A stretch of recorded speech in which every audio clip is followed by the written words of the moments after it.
esta noche que nos pueda ayudar siempre a crecer nuestra fe, porque la liturgia, recordemos, siempre es la celebración de la fe. Como tú vives tu liturgia, es como tú vives tu fe. Si tú no vives una buena liturgia, entonces tu fe tampoco es buena. ¿Por qué? Porque si yo me acerco, por ejemplo, al sacramento de la confesión y no vivo la liturgia de la confesión, tal vez simplemente la confesión es, en cierta manera, un tranquilizante a mi conciencia. Como algunos se acercan y dicen: Padre, perdóname por si acaso. ¿De qué te voy a perdonar por si acaso? De lo que voy a cometer mañana. Entonces, ¿cómo vas a cometer mañana? No es que mañana es Halloween y entonces antes de ir a Halloween me voy a confesar porque mañana... Entonces, simplemente es un sedante para calmar la conciencia, ¿no? Porque si en realidad yo sé, creo, pienso que Halloween es malo y me voy a confesar, no debería ir. Pero a veces el celebrar cada sacramento vamos como perdiendo algunas cosas. Entonces hoy nos vamos a dedicar exclusivamente a degustar la Eucaristía. Y vamos siempre por lo que Dios nos ha dado en este camino de salvación. Cuando Dios llama al pueblo de Israel, lo llamó también a que ellos puedan celebrar la Eucaristía o prefigura de la Eucaristía en diferentes aspectos de la historia del pueblo de Israel. Cuando Moisés hace la alianza, inmediatamente Dios le manda a Moisés que haga el arca de la alianza, porque ahí Moisés tenía que hablar con Dios y Dios le vaya transmitiendo. Y es ahí donde tenemos en Levítico y en Números los primeros mandatos divinos, cómo debería ser el arca de la alianza, o dónde debería estar el arca de la alianza. Primero vayamos por el arca de la alianza. ¿Qué le dijo Dios a Moisés? ¿Cómo debería construir el arca de la alianza? ¿Se acuerdan? Más allá del material, ¿cómo? Con figuras de querubines. Las figuras que están son los querubines. Y los querubines, ¿cuál es la característica del querubín según la figura del querubín? Sí, tienen alas, sí, pero tienen algo más. No, tienen como 3, 4 alas. Cuando Francisco se le aparece el querubín, ¿han visto la figura? No. Franciscanos. Hay una ala que está volando, ¿no?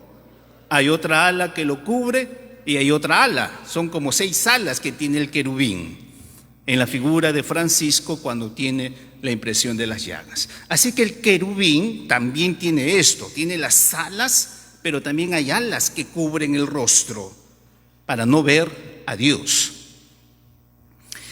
El querubín que Dios manda construir era un dios babilónico. No es el ángel querubín, sino es una deidad de Babilonia. Y Dios le manda a Moisés que ponga sobre estos querubines para demostrarle al pueblo, porque recordemos que el pueblo de Israel es un pueblo idólatra, para demostrarle que ahí Dios está encima de todo Dios. Y por eso el querubín no va a mirar a Dios, porque este ídolo, todavía ahí como ídolo, no puede mirar el rostro de Dios. Entonces Dios va a mandar ya algunas cosas que se debe, o cómo se debería hacer las cosas para el culto. El arca de la alianza. La tienda de la alianza también lo manda, ¿no? Y va a mandarlo, si ustedes leen también en Números, especialmente en Números, cuáles son las dimensiones: 3 pies, 4 pies a la izquierda y a la derecha, y hace como un rectángulo. Y ahí en la tienda de la alianza, el único que puede entrar es Moisés, nada más. Ninguno de afuera puede entrar. Y cuando Moisés entra a la tienda de la alianza, ¿qué pasa con su rostro? Se transfigura de tal manera que nadie puede verlo, y Moisés tiene que ponerse el velo de la legión. No, tiene que ponerse un velo para poder conversar con Moisés. Pasa el tiempo, recordemos, viene David y David quiere hacer el templo, pero Dios le dice no, un hijo tuyo va a hacer el templo. ¿Quién lo hace? Salomón. Y el templo de Salomón también tiene las medidas divinas, es decir, Dios le dice, así vas a construir el templo, con estas medidas, bajo este aspecto. Vas a dividir el templo en 3 partes. El Santo Santorum, donde va a estar el Arca de la Alianza, el lugar donde van a estar el culto de los sacerdotes y el patio del holocausto y del sacrificio. Así que Dios también le manda a Salomón, en este caso, cómo debería hacerse el lugar del culto. Y aquí tenemos entonces la primera gran afirmación. Dios quiere que nosotros le rindamos culto. Dios quiere que nosotros celebremos con Él. Pero para celebrar con Él tenemos entonces que respetar las reglas que Él nos ha puesto. Ahora en la era cristiana también hay unas reglas para celebrar el culto. Aunque las iglesias un poco modernas, como esta de Chama, se ha perdido algo de la iglesia como se había pensado. ¿Por qué? Por muchas razones. Pero la iglesia estaba dividido en 2 partes. Esto todavía lo mantiene. La nave y el presbiterio, que es un poquito lo de aquí. En las iglesias más antiguas, el presbiterio está totalmente alejado del pueblo. ¿Para qué? Para que el pueblo sienta que lo que va a celebrarse ahí, va a celebrarse las 3 cosas que vivió Jesucristo: la última cena, su pasión y su resurrección. Por eso el pueblo no debería tocar el presbiterio. En el ambón, lo tenemos aquí, hay otro que llamamos atril, donde se debería leer la palabra. Pero, por razones un poquito más logísticas, por las iglesias un poco más modernas, entonces todo se ha centralizado solamente en el ambón. Entonces, tenemos como 2 partes hoy en nuestros templos: la nave y el presbiterio. En el presbiterio se realiza entonces ahora la celebración central de la Eucaristía. Tenemos entonces algunas partes en esta nave. La primera gran parte en esta nave, presbiterio y nave, entonces tenemos el altar. El altar debe estar en el centro de toda la iglesia. Y en el centro de toda la iglesia el altar debe ser de piedra, o un altar de madera que no se mueva, como aquí en Chama.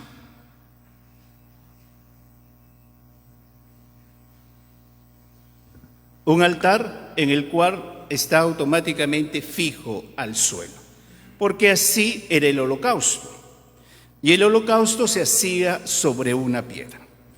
Aunque no se puede sacar aquí, en el centro del altar está la piedra ara.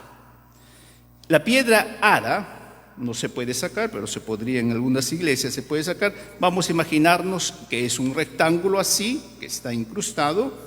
Cuando el altar se consagra, el obispo hace lo siguiente: en el huequito que se prepara, se coloca la piedra ara y se sella la piedra ara. Esta piedra ara que se sella ahí tiene una reliquia de un santo. ¿De dónde viene esto? De la era de la celebración de las catacumbas. Ustedes que han ido a Roma y han visitado Roma, todavía, en el siguiente viaje. Ahí están las catacumbas, ¿no?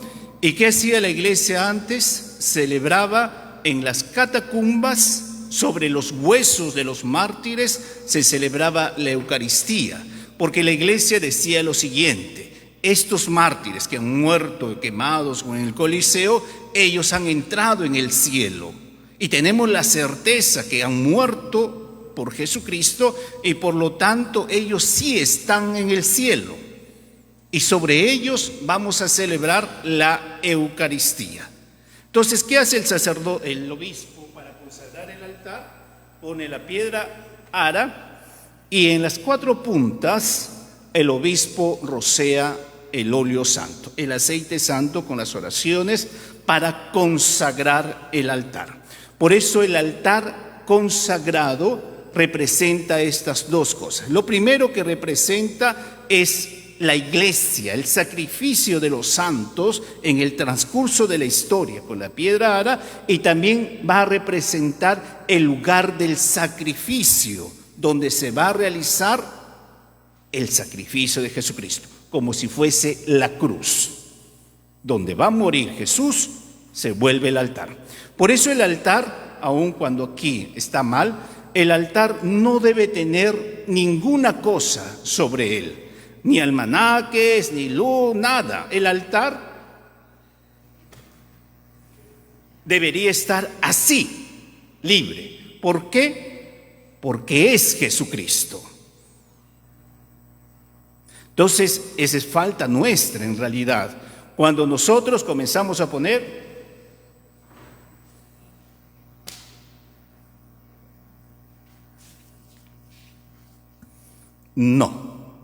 no debería ser así, porque el altar es Jesucristo y sobre el altar no debe haber nada.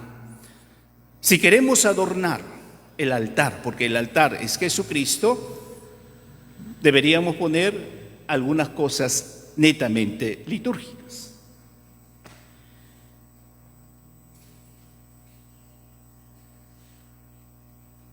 Las flores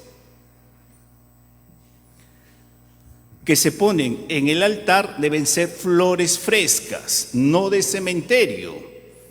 ¿Cuáles son las flores de cementerio? Las de plástico. Y si yo pongo un arreglo floral sobre el altar, debe adornarlo.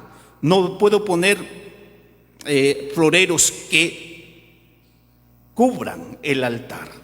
Debe ser un arreglo floral pequeño, bonito, que adorne el altar.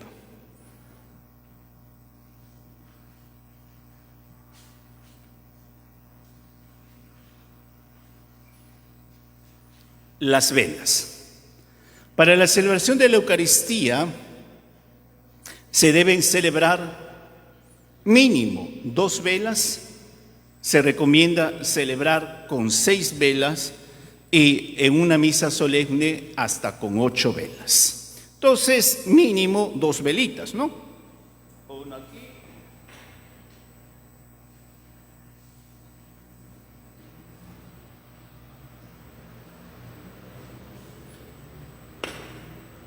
La otra ahí.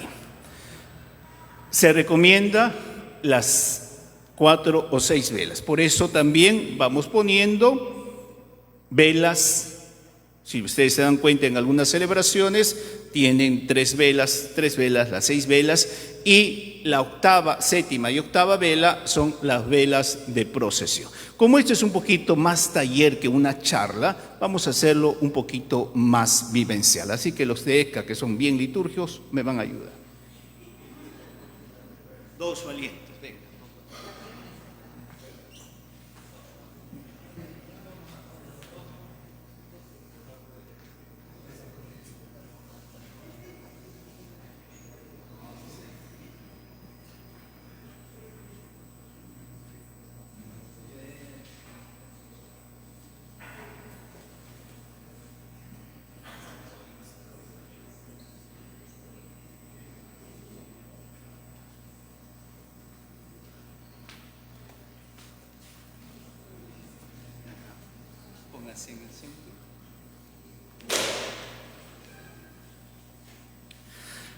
Las celebraciones a la mitad de la nave, por favor.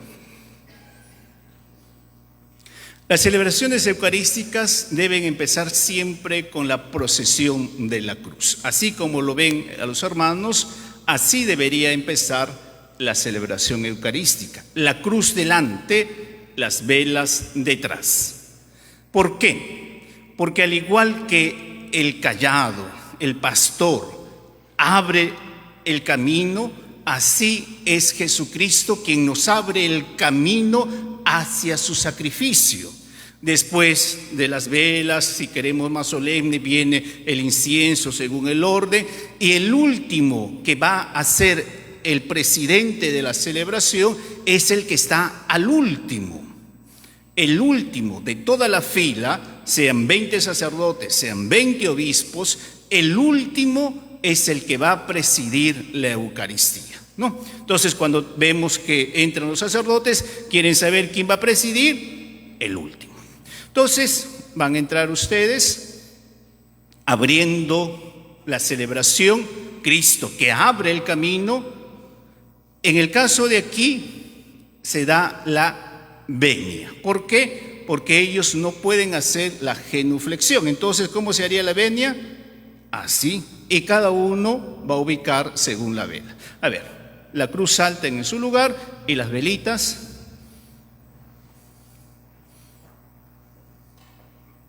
El sacerdote debe entonces hacer la genuflexión.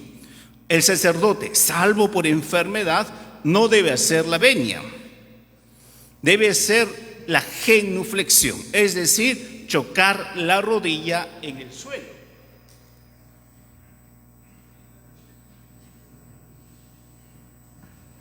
Así deberíamos también entrar nosotros al templo.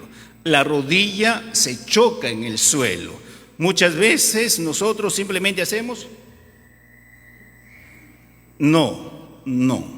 Si quiero despedirme bien y entrar a una iglesia, mi rodilla, salvo por eso, por enfermedad, uno de mis hermanos, mi rodilla ya no se mueve. Entonces no te arrodillas, pues si ya no tienes rodillas, ¿no?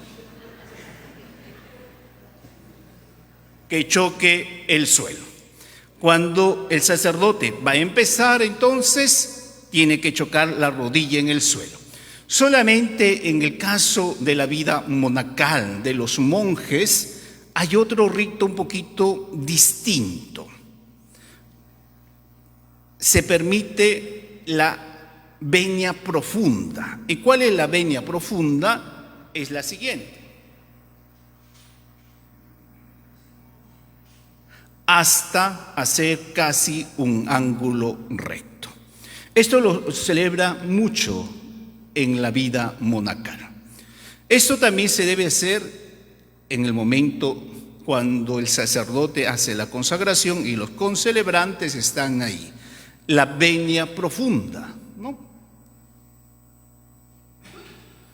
Para indicar entonces que lo que estamos viviendo o lo que se va a vivir es muy importante. Entonces, antes de entrar en la misma celebración eucarística, vamos yendo por algunos detalles. El altar, el ambón, el lugar donde se proclama la palabra. Y la palabra se proclama. ¿Qué quiere decir que se proclama la palabra? Que Dios te pide prestado a ti y a mí para que se vuelva a repetir las palabras que Él inspiró al profeta, al salmista o al evangelista. Por eso cuando se lee la palabra, no se lee, se proclama. Por eso se insiste que el lector debe ensayar al menos lo que va a leer, porque va a proclamar la palabra. Hay palabras, lógico, por el tiempo que tal vez no lo tenemos en nuestro léxico o por muchas razones no conozco la terminología. Entonces yo debo ensayar para que se lea bien, se entienda bien, porque vas a proclamar la palabra. Y lo primero que debemos hacer para proclamar la palabra, ustedes lo verán, lo han visto en sus talleres de liturgia, hoy en la era moderna es primero ubicar el micro. Palabra no se escucha, ¿no? Palabra no. Lo primero que yo debo hacer cuando estoy aquí es primero ubicar el micro en el lugar donde corresponde. Palabra no tampoco, pues, no es para que lo chupen. No, es una distancia, según también el volumen del micro, que yo voy como ensayando para poder proclamar la palabra.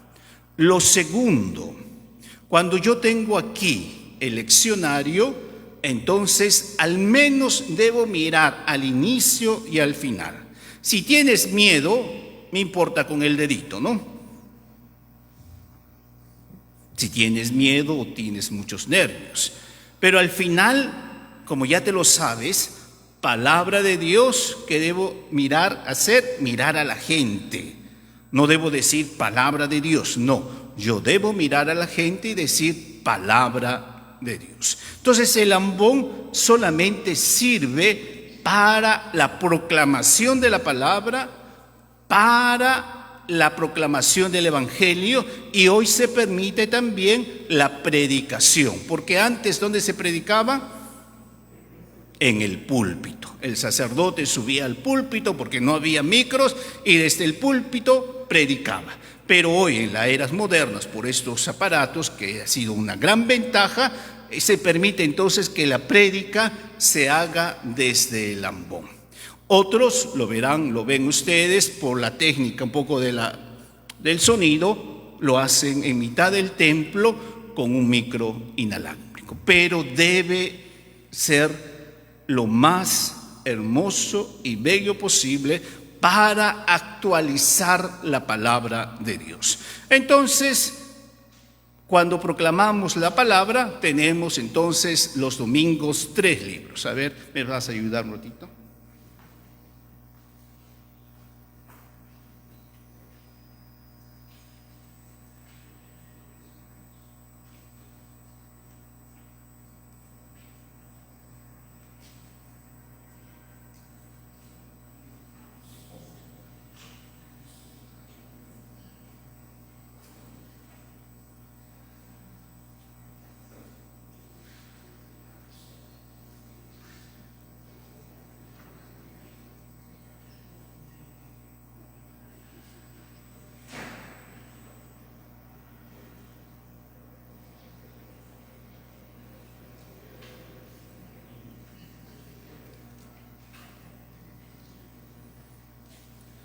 Los domingos se proclama un leccionario que se divide en 3 años.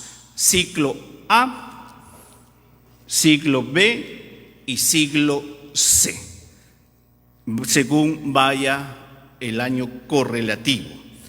Entonces, este año que celebramos, siglo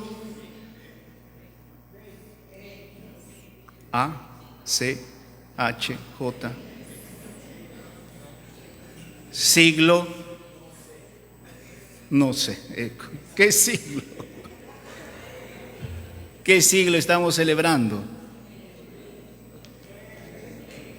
El siglo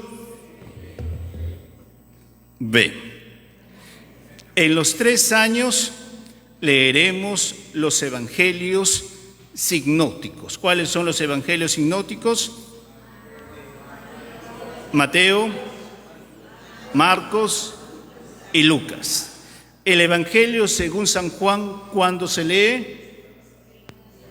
Se lee exclusivamente en Semana Santa. En algún tiempo del año se lee algo. En este año, por ejemplo, se ha leído el 6º capítulo de San Juan, que es el discurso del pan de vida. Al menos se acuerdan algo de la misa. Vean. Entonces tenemos 3 leccionarios, A, B y C. Según el año, entonces vamos ubicando.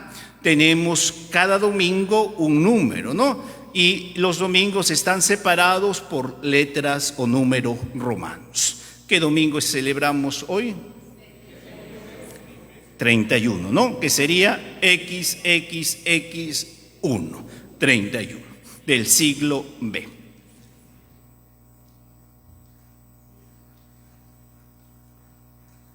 En mitad de semana celebramos otro leccionario.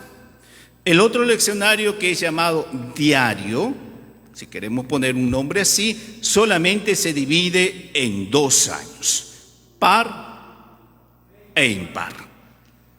Y si nosotros viniésemos todos los días a misa, podríamos leer el Evangelio, los 4 evangelios, leerlos alguna vez en la vida, y también muchas de las partes de la Sagrada Escritura. ¿Por qué? Porque el leccionario diario de semana está dividido para que se pueda leer toda la Biblia, al menos las partes más importantes de la Biblia.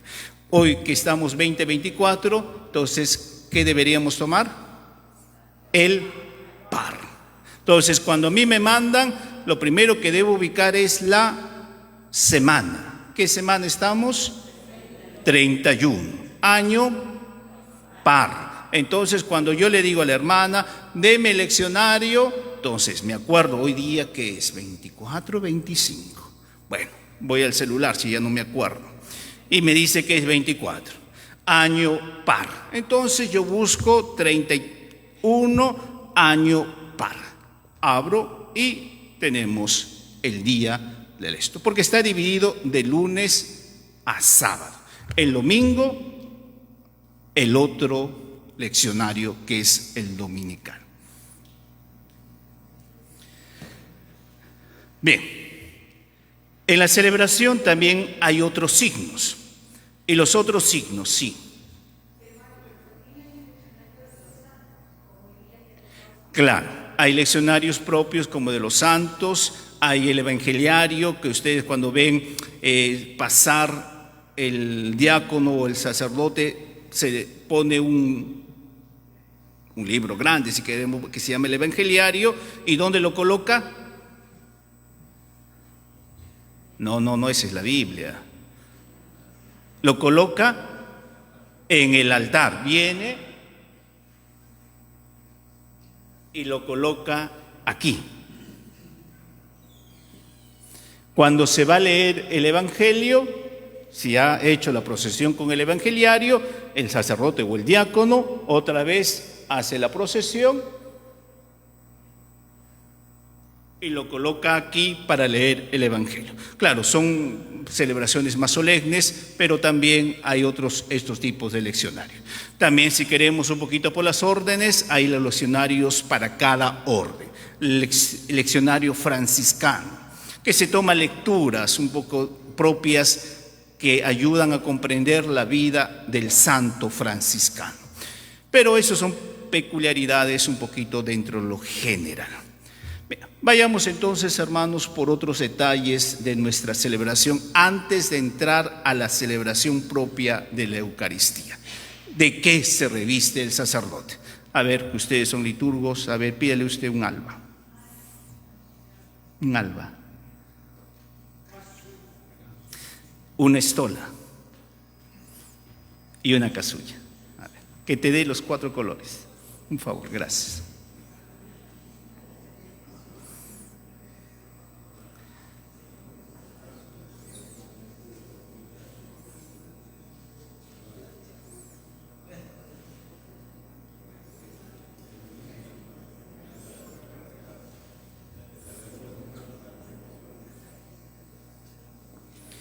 El alba debe ser blanca, algo cremita por algunos del partido, pero en realidad debe ser blanca, ¿no?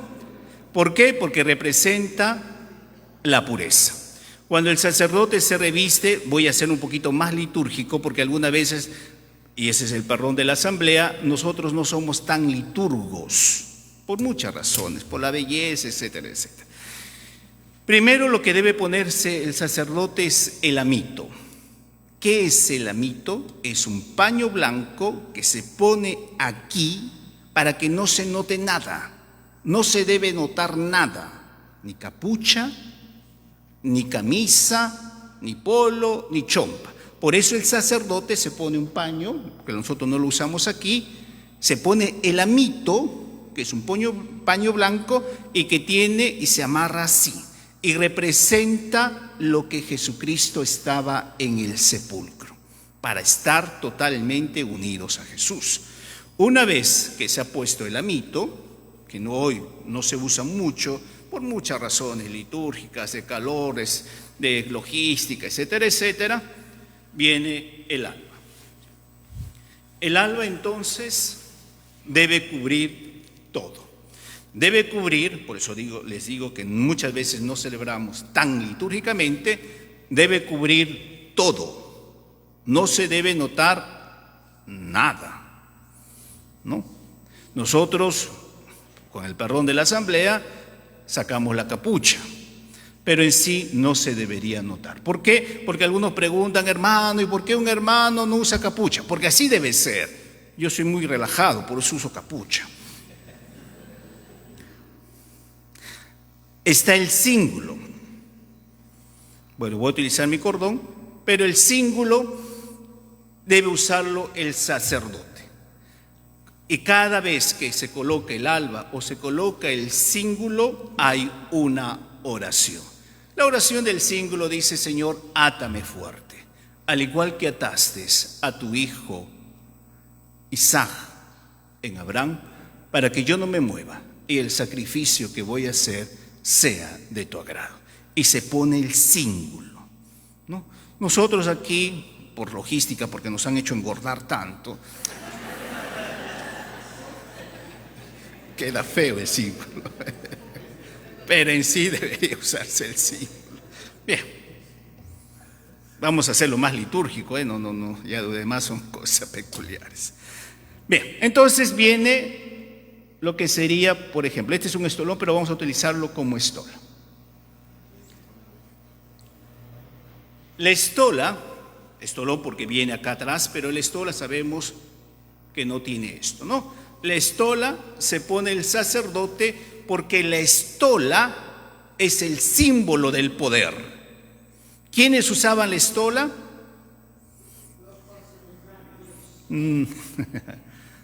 La estola lo utilizaba el senador en el Imperio Romano. Algunas películas todavía un poquito antiguas ponen al senado, al senador. En el Senado romano se ponía la estola. Al igual que ahora el congresista se pone su medalla, el fiscal se pone su medalla. Cuando ustedes ahora ven el juicio de todos los que hoy se están haciendo sus juicios, le dicen, el abogado dice: perdón, señor juez, que no me puse mi medalla. ¿Por qué? Porque es el símbolo de su poder. Entonces, el antiguo imperio utilizaba la estola como símbolo de poder. Por eso el sacerdote, por eso les digo, pedimos perdón, porque en realidad deberíamos hacerlo así. Para confesar, debería estar la estola. Para bendecir, debería estar la estola.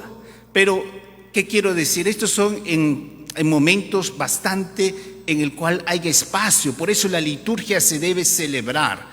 Pero cuando vienen corriendo, hermano, bendígame, hasta que vaya y me ponga la estola, entonces sería una colaza inmensa. Entonces, por simplicidad, tal vez hemos ido perdiendo esta riqueza. Pero debemos poner la estola. El alba, la estola y luego la casulla. Mira, acá está la estola, ¿no? Entonces vamos a ponernos bien.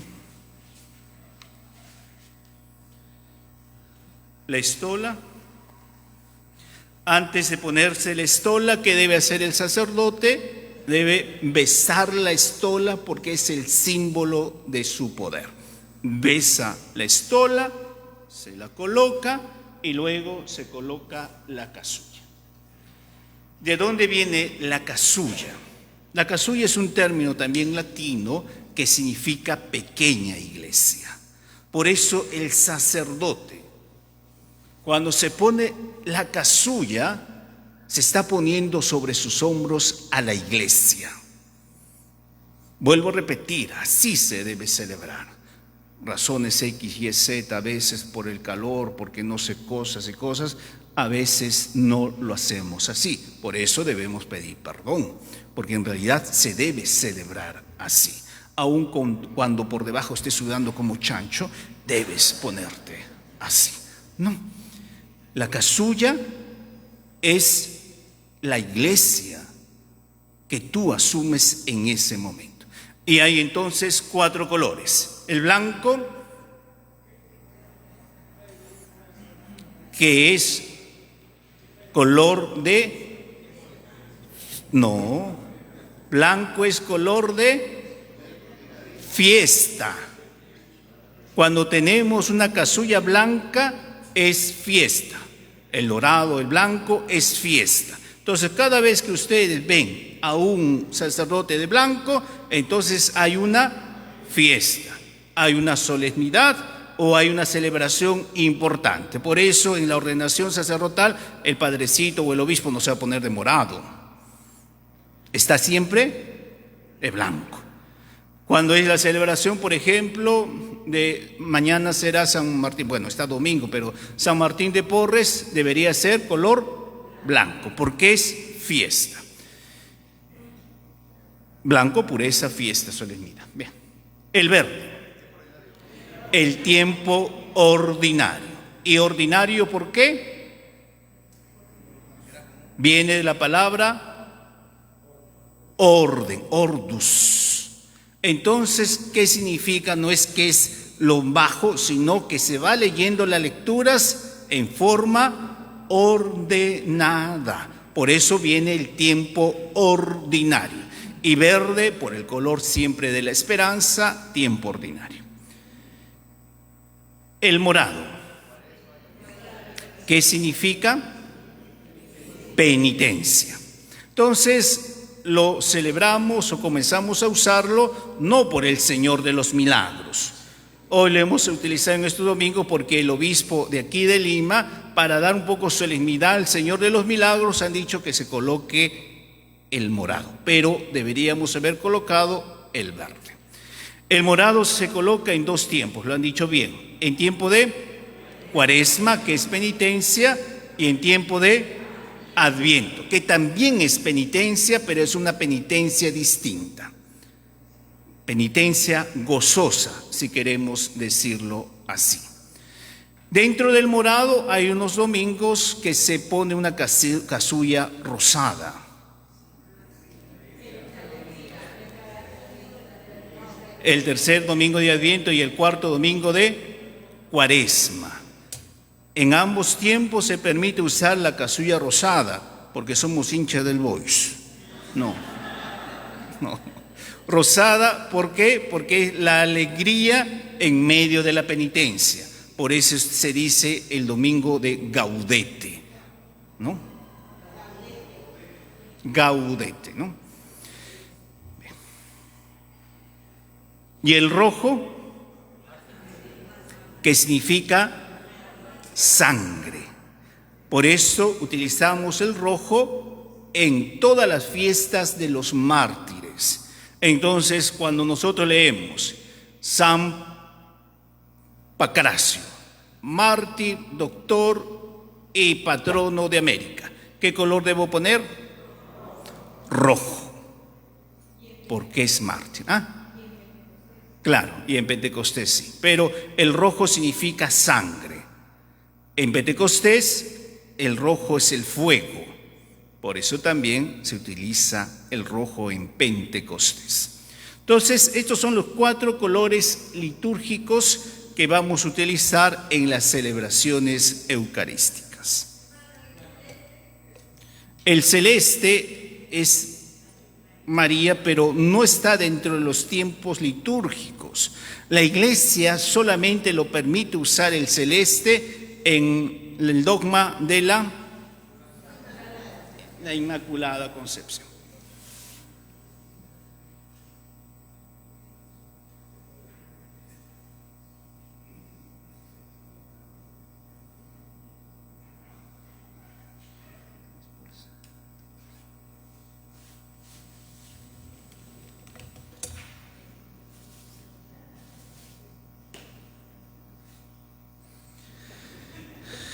Entonces, tenemos los 4 colores litúrgicos que nos ayudan un poquito a centrar en lo que vamos a celebrar.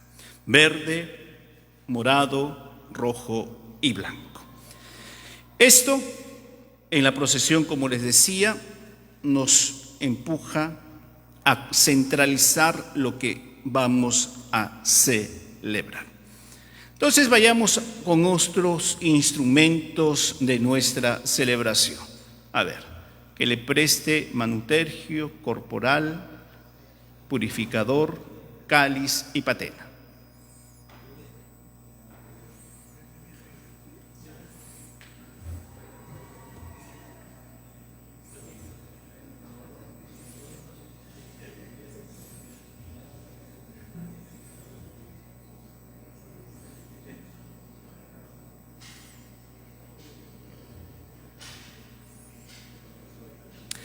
¿Alguna pregunta por aquí hasta la fecha, mientras lo traen?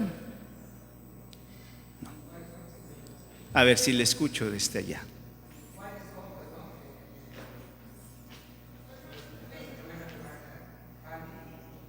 Lo vamos a ver ahorita, sí. Sí, hermano.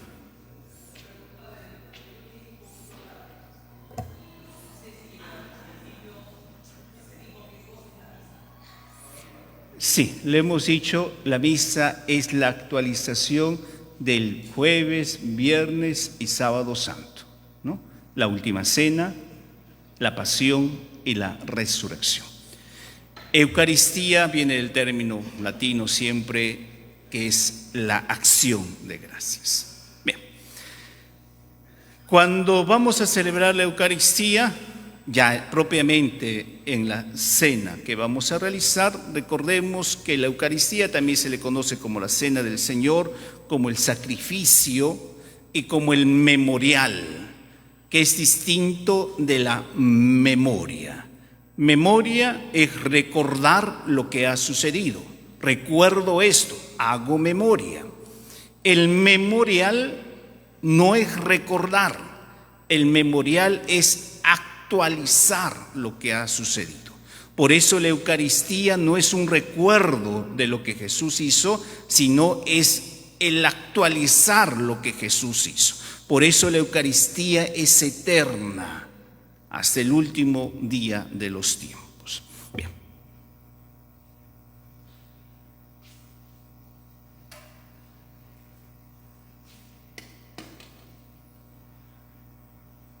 En el centro del altar, donde se va a celebrar la Eucaristía propiamente dicha, se pone el corporal. El corporal, como lo ven ustedes, debe ser cuadrado, el tamaño más o menos regular, porque sobre el corporal se debe realizar el sacrificio. Solamente ahí se debe realizar el sacrificio. Entonces, ¿qué hace el sacerdote? Coloca el corporal en el centro del altar. Y aquí en el centro del altar va a poner el cáliz.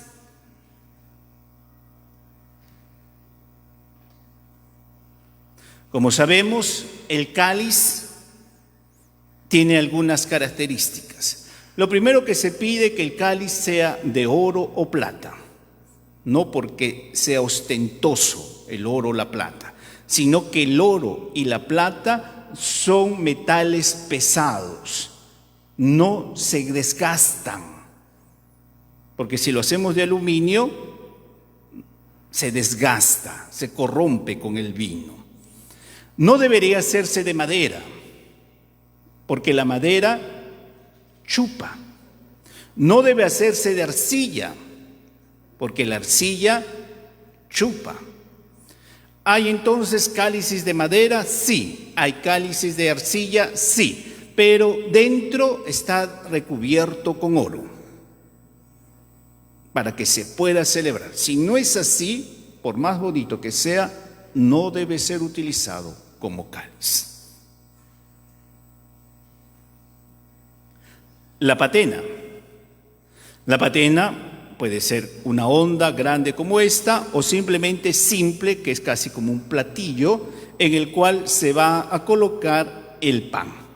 La patena también tiene las mismas características. Debe ser algo decoroso, bonito, para que se pueda celebrar ahí la Eucaristía. Entonces tenemos hoy ya 3 elementos. El corporal, y el corporal debe estar colocado en el centro prácticamente del altar, que no debe tocar nada. Debe estar ahí el cáliz y debe estar ahí la patena.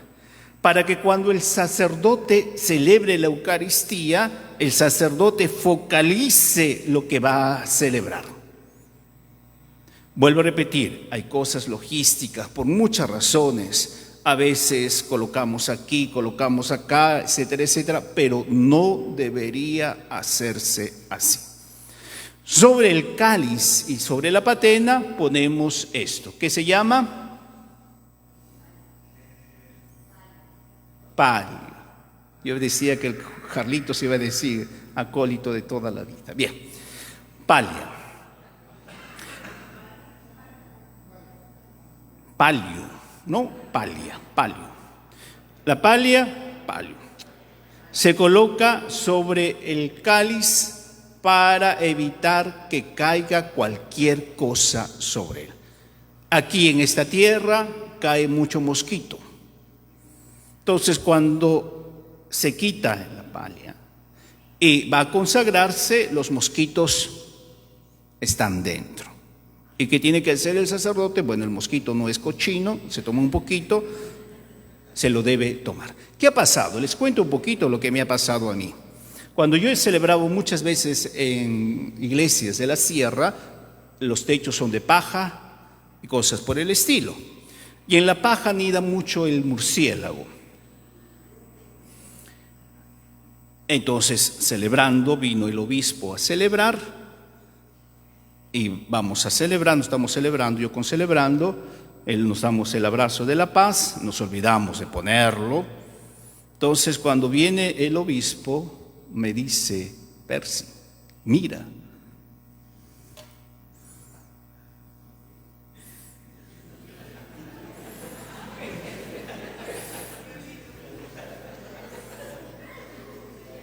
Cayó excremento de murciélago, pues. Buena puntería. Por eso hay que cubrirlo, para evitar cualquier cosa.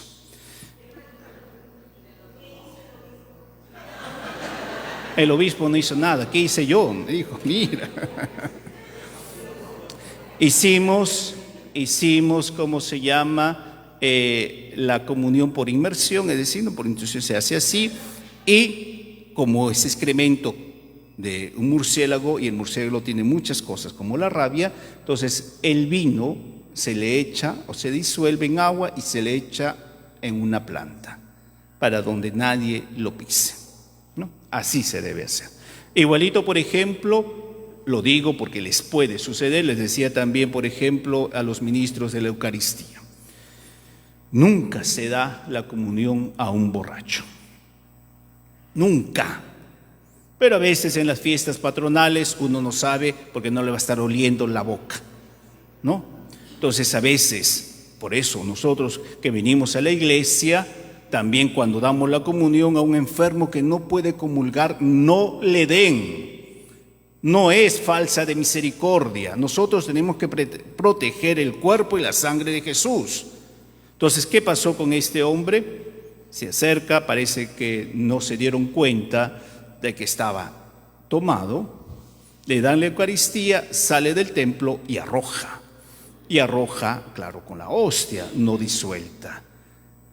Entonces, uno se pregunta, la gran pregunta es, ahí viene también la asamblea, ¿no? Cuando alguien está mareado, decirle, mira, no te acerques.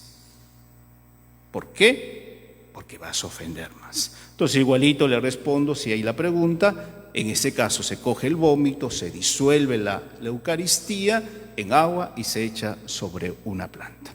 Bien, tenemos el otro elemento litúrgico que se llama purificador. ¿Por qué purificador? Por la misma palabra que dice que va a purificar. En el momento en el cual se termina la comunión, ¿qué hace el sacerdote? Lo han visto, coge la patena o el copón y todas las partículas deben ser purificadas. De tal manera que no caiga ninguna partícula fuera del altar, menos, de tal manera que no se pise. Y se coloca en el cáliz. Y en el cáliz entonces se echa luego el agua para luego tomarlo, y el sacerdote o el diácono va a limpiar. Y esto se hace con el purificador. En el purificador entonces va a quedar muchas gotas de vino consagrado. ¿Qué debe hacer los que trabajan en la sacristía, o si alguna vez ustedes están en un templo? ¿Qué debo hacer yo con el purificador? Debo dejar remojando el purificador en agua, y la primera agua disuelta la debo botar a una planta. Y después lavarla como se lava cualquier prenda blanca. Cuando comulgamos en la mano, se ha permitido hoy, por razones un poco de salud, por el COVID, ya, por muchas razones pastorales, entonces hacemos el trono, la mano derecha porque es la que usamos, cogemos la hostia consagrada, comulgamos, pero debemos fijarnos si queda alguna partícula en la mano.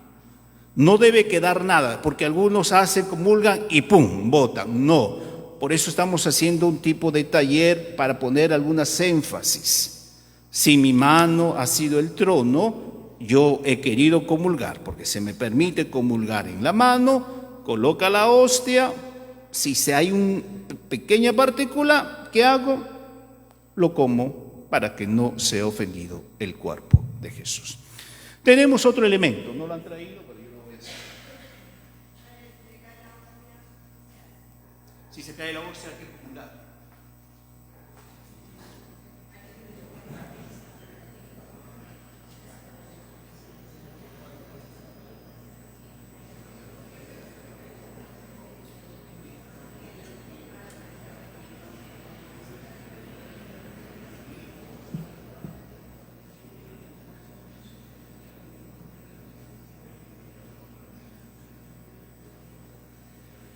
Tenemos el lavabo. El lavabo, lugar donde nos vamos a lavar las manos. Cuando antiguamente las ofrendas, se hacía las ofrendas, el pueblo traía ofrendas, papa, cuy, ovejas y cosas por el estilo. Entonces el sacerdote en todas las épocas recibía las ofrendas. Y estas ofrendas ensuciaban las manos del sacerdote. Entonces, ¿qué tenía que hacer el sacerdote? Lavarse las manos. Pero hoy ya no se hace estas ofrendas. Pero la Iglesia ha querido no perder este bello signo y por lo tanto sigue utilizando el lavabo. Y el lavabo, por eso pedimos siempre perdón, no es solamente... No. El lavabo significa que te tienes que lavar, al menos lávate bien, ¿no? Claro, lo digo porque algunos comienzan a decir, ¿por qué un hermano hace una cosa y otra cosa distinta? Me lo han dicho algunas veces, pero la liturgia manda así, que se lave la mano. ¿Y qué debe decir el sacerdote? Las oraciones secretas. En toda la Eucaristía hay oraciones secretas.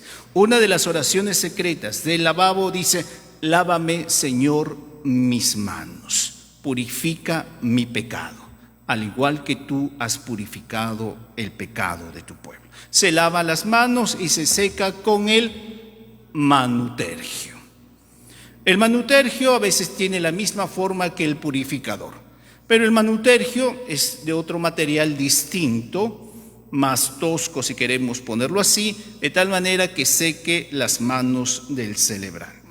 Algunas veces, para diferenciar entre un manutergio y un purificador, está el lugar de la cruz. El manutergio se le pone la cruz abajo. El purificador se le pone en el centro.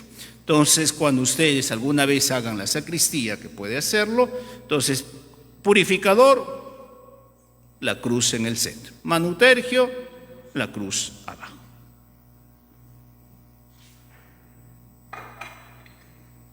Por lo tanto, también sabemos que dentro de la Eucaristía hay el otro elemento litúrgico, que es el vino, y el agua. ¿Por qué el vino y por qué el agua?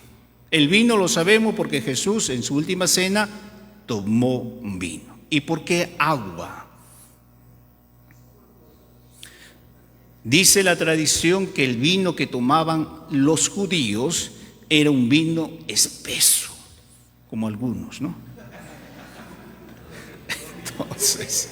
Entonces disolvían el vino con el agua. Por eso Jesús también roció agua al vino. También le hemos dado otro sentido un poquito más teológico, que es cuando Cristo muere en la cruz, que sale sangre y agua. Entonces estos dos elementos han como puesto las bases de lo que es el vino y el agua en la liturgia. Echa el vino y luego el sacerdote también va a decir una oración secreta. Señor, esta agua sea participación de tu divinidad, así como tú quisiste participar de nuestra humanidad, y por lo tanto en esas palabras secretas el sacerdote va echando el agua.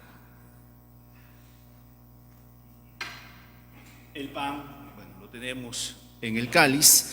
El pan debe ser un pan de trigo. No puede ser otra harina de trigo, no pan de maíz ni arepa, debe ser de trigo. Y debe ser sin levadura.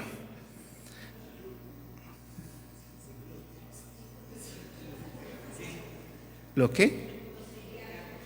¿Qué son los celíacos?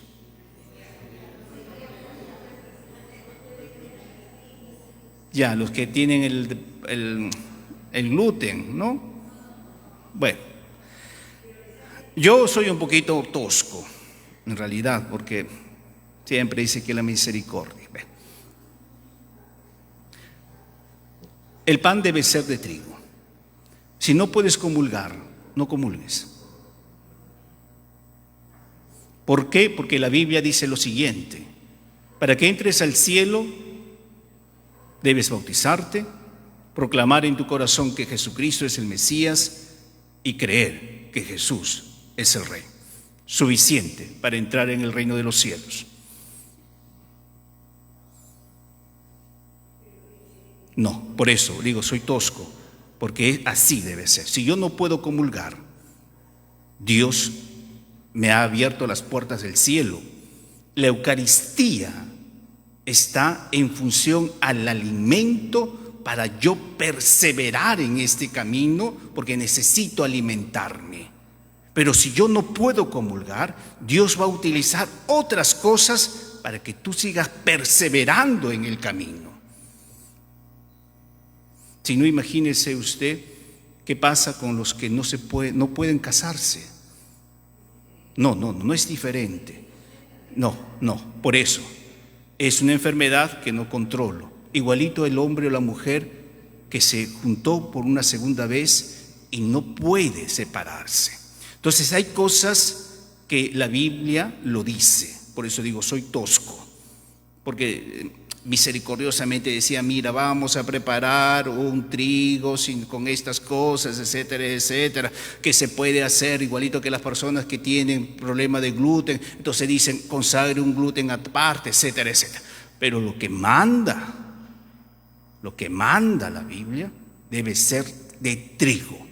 Y yo no voy a cambiar esto, aunque parezca duro, porque yo no puedo decir que debe ser distinto.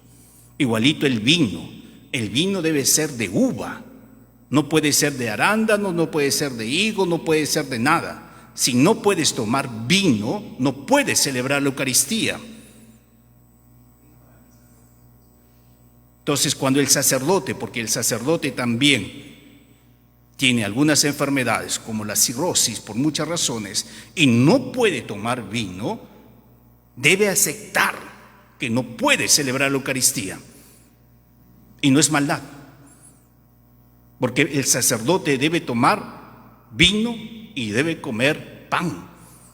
Cuando la enfermedad todavía es algo controlado, ¿qué hace el sacerdote? Moja un poquito, por eso son gotas que yo recibo y comulgo. Si no lo puede hacer, no puede celebrar. No es dureza, es lo que Jesús ha mandado, ¿no? Bien. No.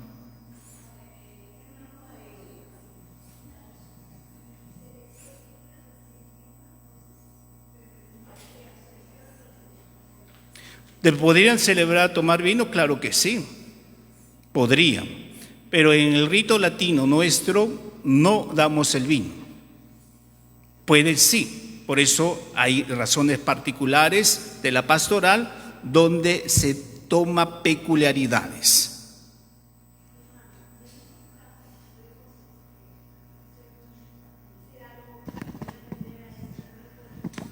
Es que vuelvo a repetir, la hermana, si uno no tiene pecado, ya está en el cielo.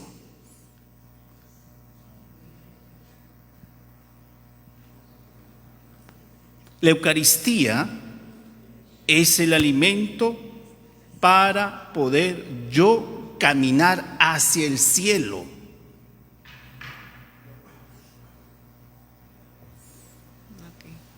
Ok. Bueno, está bien.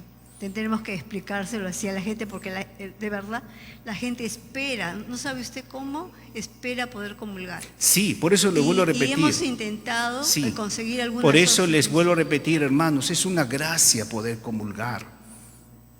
Y una gracia, ¿qué significa? Un regalo, que Dios un día me lo puede quitar. Por muchas razones. Me lo puede quitar por la enfermedad, me lo puede quitar por el pecado, me lo puede quitar por muchas razones. No es que yo tengo derecho a comulgar, no, es una gracia. Por eso si puedes comulgar, comulga. Porque tal vez salvará un momento en que no puedas comulgar. Ejemplo, en la enfermedad. Cuando ya no puedes adquirir alimentos, no se debe dar la Eucaristía. Es otro medio para la salvación. Por eso vuelvo a repetir, si el hermano, la hermana no puede adquirir alimentos, no se debe dar la Eucaristía. Y vuelvo a repetir, no es maldad, es gracia. Por eso si tú puedes comulgar, no pierdas la gracia. Y si por motivos X, vuelvo a repetir, enfermedad, un motivo X, yo enfermo, caigo y soy cuadripléjico y no puedo comulgar, entonces Dios utilizará otro tipo de misericordia. Pero ya no puedo comulgar.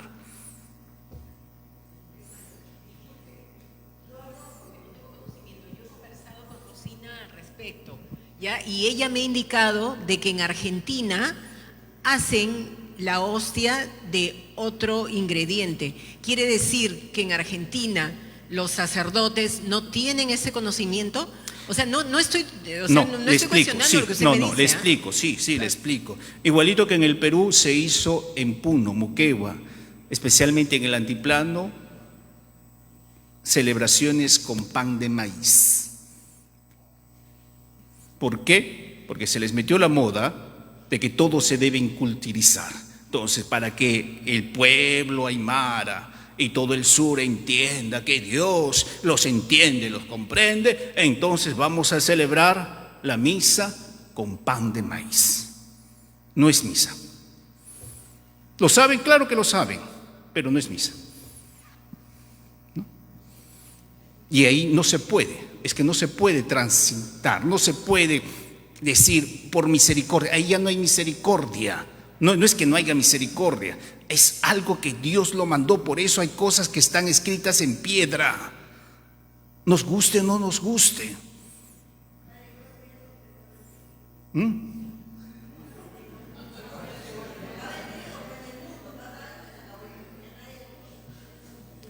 ¿Qué pasa? No entendí la pregunta.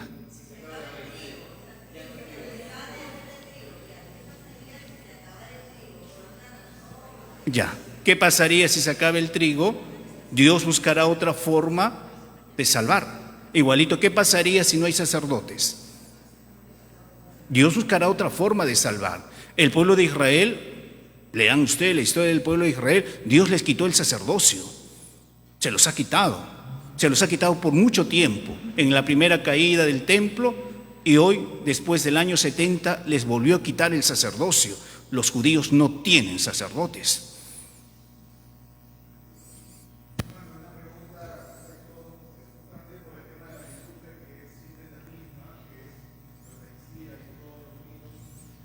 Conllevan. Entonces, ¿por qué a veces dicen o se dice misa de sanación?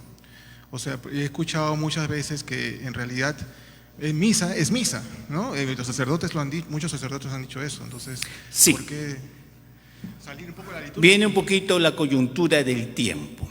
Cuando aparece la renovación carismática, estamos hablando en el año 60 aproximadamente, con el auge de la renovación carismática, para poder dar impulso a una conexión distinta con el pueblo, se comenzó a hacer las misas de alabanza, que es lo que en cierta manera con el tiempo todavía ha perseverado, que es levantar las manos, saltar antes de la Eucaristía, etcétera, etcétera. Entonces se ha dado. Luego se dio énfasis a que en la misa de la alabanza se pueda pedir por los enfermos. Entonces, en el lenguaje carismático, entonces se pide la venida del Espíritu Santo, se reza por el enfermo para que Dios se digne hacer algún milagro por la persona que está haciendo. Esta es un poquito la diferencia en lo que se ha llamado misa de alabanza, misa de sanación de la misa, porque en realidad todo esto simplemente es ápices de la misa. Por eso muchas veces la alabanza debe ser antes de la misa o después de la misa, ¿no? Cuando se hace la misa de sanación, se debe hacer en el momento de la piedad, porque ahí pedimos perdón por todas las cosas. Cuando se hace el paseo de la consagración o del Jesucristo Eucaristía consagrado, se debe hacer después de la comunión. Entonces se debe respetar la misa. Si usted ve cualquier Eucaristía llamada así de sanación, lo hacen en el principio o después de la comunión. Bien, ¿alguna pregunta? Sí, hermana. ¿Qué pasaría si? No, para recalcar algo, padre, hermanos, cuando hay la misa de sanación, yo soy un poco emotiva. A mí me duele mucho a veces ver a algunos hermanos que vienen cuando acaba la misa solamente para la bendición de las aguas, la sal y el aceite, cuando realmente todo el campo litúrgico es desde el inicio hasta el final, ¿no? Entonces, una cosa que a mí me ha gustado mucho el día martes, de verdad yo me he conmovido mucho con el gesto del hermano celebrante, no me acuerdo su nombre, el hermano Max, ¿no? El hecho de la bendición durante el campo litúrgico, y también la bendición de la sal y del aceite, dándonos el crisma también durante el acto litúrgico. Después tuve la experiencia de mirar los hermanos que llegaban después, ¿no? Y me dije, ¿no? Bueno, se puede entrar esto un poquito más a tomar conciencia, ¿no? Nosotros que acompañamos o así, ¿no? Participamos, tal vez no tanto con el ejemplo, sino también decir una palabra a quien conocemos, ¿no? Que esta bendición es durante el campo litúrgico, ¿no? E inclusive para comulgar, ¿no? Está desde el inicio de la entrada hasta el final, ¿no? De ahí. Y referente a la hermana que decía de los celíacos también, padre, hermanos, es verdad, ¿no? Es un don poder comulgar los que podemos, ¿no? Pero los que no pueden, también hay una parte, no sé si estoy equivocada, la persona que está mal conversa con el sacerdote o con la orden y pide si puede comulgar con la sangre de Cristo, siempre y cuando el sacerdote lo autoriza y hay una comunicación previa y un camino previo también. Eso es lo que tengo entendido también. No sé si estaré equivocada. Gracias. Bien, ¿alguna otra pregunta?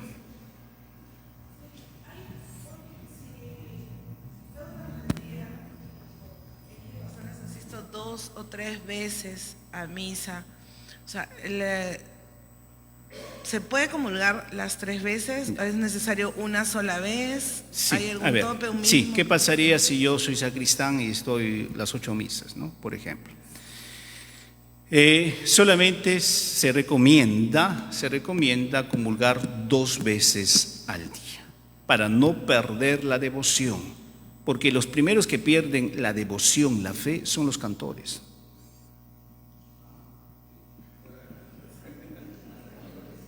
¿Por qué? Porque cantan, viene otra misa, cantan, viene otra misa, cantan, y lo único que están pensando es en el canto, no en la celebración. Entonces vamos perdiendo algunas cosas, porque estoy preocupado en la nota, en la guitarra, en cosas, y voy perdiendo lo que debo estar concentrado. Entonces, por ejemplo, también los que trabajan en la sacristía, en la ayuda de la sacristía, escuchan una misa, escuchan otra misa, escuchan otra misa, escuchan otra misa. Entonces yo no debo perder mi devoción, ¿no? Los otros que pierden la fe siempre serán los grupos parroquiales, ¿no? Pero ya, otro canto. Padre, aprovecho que usted ha tocado el tema del tema de los cantores y bueno, ya también estaba hablando de algunas cosas de lo del pan de maíz en Puno, que se consagraba con eso. Bueno, esa consagración definitivamente no es válida porque no hay materia. A manera de compartir, hay unos documentos muy buenos que sacó el Papa Juan Pablo II. Son dos, se llama Ecclesia de Eucaristía y Redentoris Sacramentum, en donde el Papa corrige muchos abusos litúrgicos que se vienen dando. O sea, antes se venían dando peor. Yo he visto cosas impresionantes. Es más, yo he sido partícipe, yo una vez puse cohetes en una misa, ¿no? Yo he estado en misas donde no se rezaba el Padre Nuestro, ¿no? Y etcétera, etcétera, ¿no? Y una de las cosas que también ha sido bastante regulada por la Iglesia, investigando ahí, leyendo los documentos de la Iglesia, me he topado con la sorpresa de que se infringen mucho las normas litúrgicas con los cantos. En primer lugar, una de las normas que están en todos los documentos, San Pío X, Pablo VI, Pío XII, Juan Pablo II, hablan, por ejemplo, de los instrumentos que deberían tocarse en la Iglesia, ¿no? No deberían ser instrumentos ni música profana, tampoco se debería, digamos, comerse ciertas partes de la misa, especialmente lo que es de la parte que no debe cambiar, ¿no? Por ejemplo, digamos, el Cordero de Dios, el Santo, el Gloria. Pero, por ejemplo, acá he visto, discúlpenme, batería, o sea, que no tiene nada que ver con la celebración litúrgica. Basta leer los documentos y uno se da cuenta de eso, ¿no? Se convierte pues parece un concierto, ¿no? Un concierto de rock, no la celebración del sacrificio de Cristo, ¿no? Que justo yo tengo una Biblia y me he dado el trabajo también de leer la instrucción general del misal romano y habla del santo sacrificio de Cristo en la Eucaristía, la repetición del Calvario. Es más, le comparto algo más, ¿no? Es porque así como la hermana, de repente a uno nos duele a veces ciertas cosas. Por ejemplo, he visto un video de Monseñor Munilla en España, en donde él aprueba, y lo explica muy bien, ¿no? Él aprueba la celebración una vez al mes de la misa tradicional en su diócesis, porque dice que hemos perdido el sentido del sacrificio y nos hemos acostumbrado a como si esto solamente fuera una reunión, una asamblea. Entonces, justamente él aprueba que una vez al mes en su diócesis se celebre la misa tradicional para que la gente aprenda a vivir mejor la misa, digamos, del Novus Ordo, ¿no? La misa actual, para darle el sentido sacrificial que se ha perdido, ¿no? Entonces, quiero aprovechar un poquito para motivarnos a todos a leer esos documentos y especialmente a los coros, ¿no? Y a los jóvenes que tienen mucho entusiasmo, y es maravilloso eso, ¿no? Yo también he sido joven, yo también he pertenecido a un coro en mi parroquia, pero de verdad que en los últimos años he aprendido estas cosas que de verdad que me han sorprendido, porque yo antes era ignorante de estas cosas, sinceramente, ¿no? Entonces, y también hay otro tema que también finalizo mi intervención con el tema de los aplausos. También he visto un documento del 2001 del cardenal Joseph Ratzinger, cuando era prefecto de la Congregación de la Doctrina de la Fe, en donde justamente también habla del tema de los aplausos en la liturgia. Dice que no se deben hacer, ¿no? Tengo los documentos, o sea, los tengo ahí en mi celular. Entonces, quizás un poquito lo que usted menciona, que perdemos un poquito el sentido de la reverencia a la misa, ¿no? Clarifico algunas cosas, sí. Eso nomás. Gracias padre. por su intervención. Dice, la voz debe superar al silencio, el canto debe superar al silencio. Esa es la norma. ¿Qué significa? Que si yo me levanto aquí a cantar, al menos debo ser entonado. Si mi voz ya está un poquito vieja, no es ni bueno ni malo, pero el canto debe superar al silencio. Por eso los cantores deben practicar.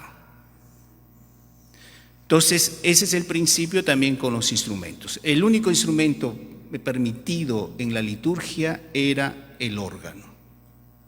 No está permitido ni la guitarra, nada, si queremos un poquito como documento.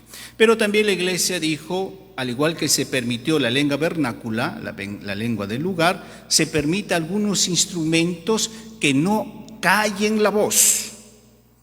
Porque si yo con mi batería, pu, y no sé qué están cantando, entonces están callando la voz. La guitarra debe acompañar la voz. Pero si yo hago con mi guitarra, entonces es cierto, no está acompañando la voz. Entonces el coro en la Eucaristía se debe preocupar, que lo importante es la voz. Es decir, que se escuche la letra, que se entienda la letra. Lo acompañante, como la guitarra, el bombo, la pandereta, deben acompañar, ¿no? También dentro de las Eucaristías también se les permite, porque sí es cierto, es el documento, pero también el obispo es liturgo por excelencia en su diócesis. Entonces, el obispo en algunas diócesis, en la que de Lima también permite que se dé un tipo de carisma a cada misa. Por eso la misa de las 7:30 de la noche se permite esto, no en todas las misas. ¿Por qué? Porque el obispo tiene que dar permiso para que se pueda, en cierta manera, celebrar la Eucaristía con otros instrumentos. Si no, lo que usted dice tiene razón, se pierde el centro de. Pero a nivel un poquito de liturgia, el canto debe ser canto netamente que nos ayude a la celebración de la Eucaristía. Porque si yo pongo este canto, ¿no? A veces que canta, lo decíamos la vez pasada en los matrimonios, son cantos bellos y hermosos, pero cantan al amor, no cantan en la Eucaristía. Que tus ojos son bonitos, ¿no? No me importa lo que opines, pero tengo derecho también porque soy soltera. No sé, cantan. ¿Cómo se la saben ustedes? La última de Shakira, ¿cómo se la saben? Bien, el canto debe ser netamente eucarístico. Y en la comunión es netamente eucarístico. Lo iremos viendo un poquito en la celebración misma, por qué se insiste que el canto debe apoyar al misterio. Bien, vayamos entonces ahora sí por la Eucaristía. ¿Tenemos tiempo o no?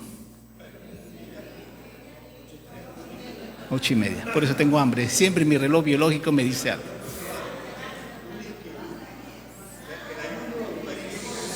Debe ser 1 hora antes de comulgar. A las 11.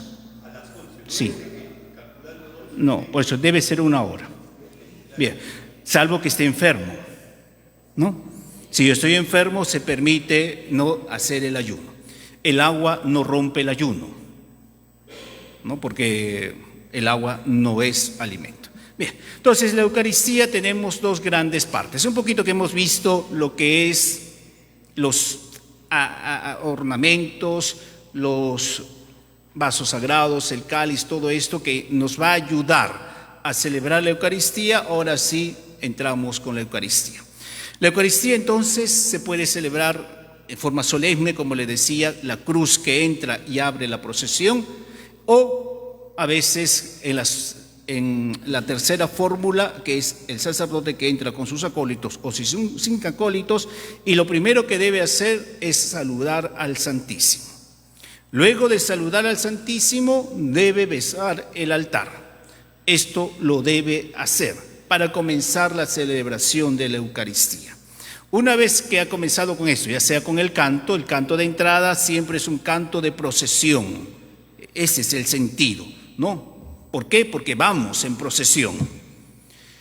Entonces, una vez que ha entrado al altar, comienza con los ritos iniciales. ¿Por qué? Porque sabemos muy bien que la Eucaristía se divide en dos partes: liturgia de la palabra y liturgia eucarística. Entonces, la liturgia de la palabra comienza con el inicio. Y aquí vienen algunas cosas bellas y hermosas que no debemos perderla. Por eso la misa se celebra desde el inicio. La cruz. Hemos sido marcados con la cruz en nuestro bautismo, seremos marcados con la cruz en el día de nuestra muerte y celebramos la cruz en la Eucaristía. Por eso la misa debe comenzar con la cruz. Si llegas tarde, hazte la señal de la cruz. Llegas tarde, te sientas y estás mirando que nadie te vea. No, si llegas tarde, haz la señal de la cruz. Y hemos dicho, haz la genuflexión. Una vez que te ubicas en el lugar donde vas a estar, haz la señal de la cruz. Y aquí viene lo que en los ritos iniciales hay. Primero, a veces hay un saludo. El saludo puede ser una antífona o el saludo puede ser palabras propias del sacerdote. Buenas tardes, hermanos, buenos días, ustedes que son buenos y santos aquí en Chama, vamos a celebrar esta misa porque ustedes son buenos. Todo un saludo muy bello y hermoso, para luego hacer el acto penitencial. Y aquí en el acto penitencial se permitió que se cante o se rece en griego, que es el Kyrios eleison, que se ha permitido hasta el día de hoy que se pueda cantar ese canto.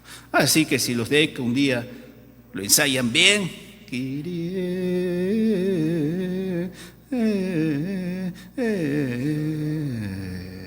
si lo ensayan bien, no van a hacer ridículo por ahí.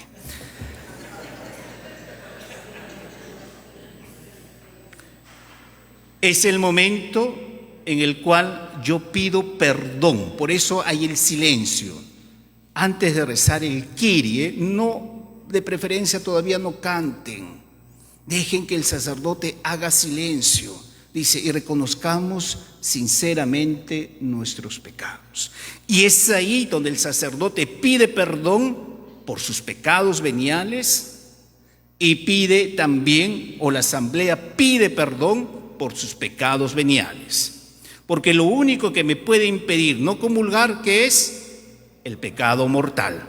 A veces venimos en el carro discutiendo con la esposa, pero te he dicho que te levantes temprano, yo te he dicho que te peines, y están todo el día o todo el camino, y atrás la hijita dice, pero papá, y los tres vienen así rojos de cólera. Ya, hemos pecado tal vez venialmente, salvo que he querido matar a mi mamá o matar a la esposa, y es otra cosa. Pero si tenemos un pecado venial, pecados veniales, entonces son aquellos que no tienen o no cumplen los tres requisitos para que sea un mortal.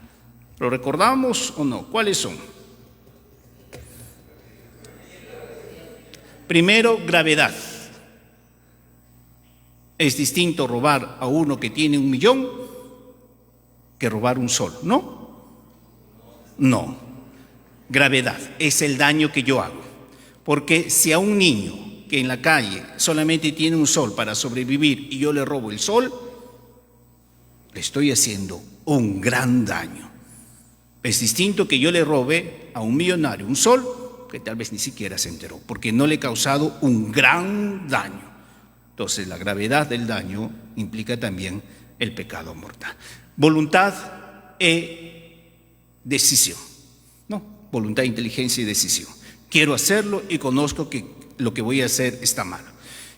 Viene una chica y digo, esta chica le voy a poner el pie para que se caiga. Quiero hacerlo. Entonces va caminando, le pongo el pie y ¡pum!, se cae. Entonces sabía que se iba a caer y cuando se caiga se iba a romper la nariz y así ya no va a quedar tan bonita. Sí, sabía. Entonces, si yo lo sé y quiero hacerlo y es gravedad, entonces se vuelve pecado mortal. Si no tiene estas características por uno u otro motivo, todavía podemos hablar de pecado venial. Y es en ese momento, por eso el rito inicial es importante vivirlo, porque en ese momento vamos a pedirle perdón a Dios de todos estos pecados que a veces cometemos. Vuelvo a repetir, porque a veces las confesiones no las estamos realizando bien. Padre, me confieso por si acaso. ¿De qué te vas a confesar? No hay el por si acaso. Cuando uno se confiesa, tiene que decir la materia del pecado, ¿no? Padre, me confieso, no sé, porque anoche soñé.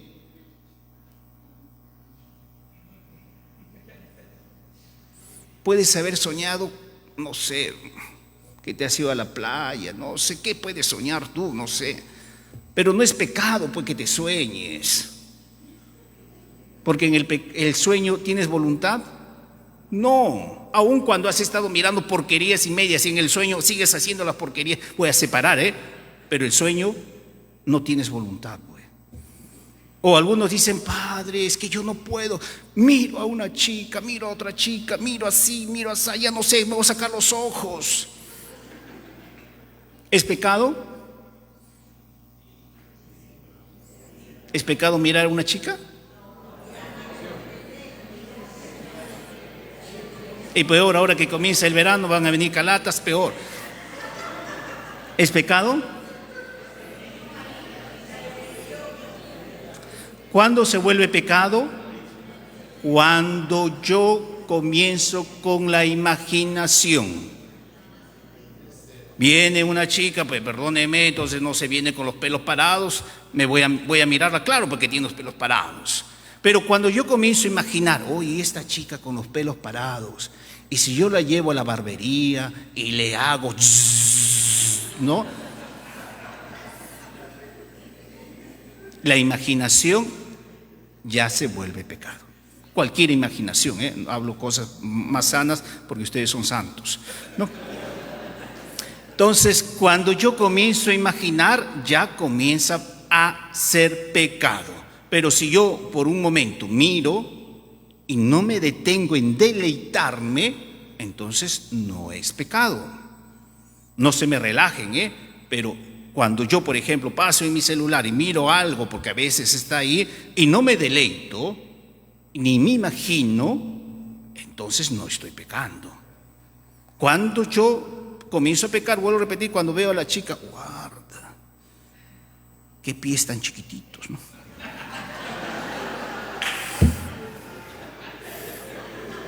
Entonces, ¿qué estoy haciendo? Me estoy deleitando. Entonces, es importante el momento del silencio para pedir perdón. Se reza o se canta el piedad y se canta el gloria en caso de que sea una fiesta. El domingo es fiesta. Si hay fiesta, se canta el gloria. Si no es fiesta, no se canta el gloria. Por eso cuando ustedes piden misa de difunto en una fiesta, se debe cantar el gloria, no porque el muertito se ha ido, sino porque es fiesta de Jesucristo. No, porque una vez una señora me dice, ¿por qué ha cantado gloria si mi papá ha muerto?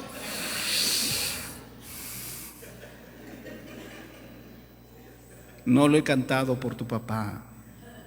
No sé qué era tu papá, no sé si era bueno o malo. Se ha cantado por Jesucristo. Entonces no se ofendan si ustedes se mueren y les celebran en domingo y les vamos a cantar gloria. No se me ofenda. Luego del piedad y del gloria viene la oración colecta.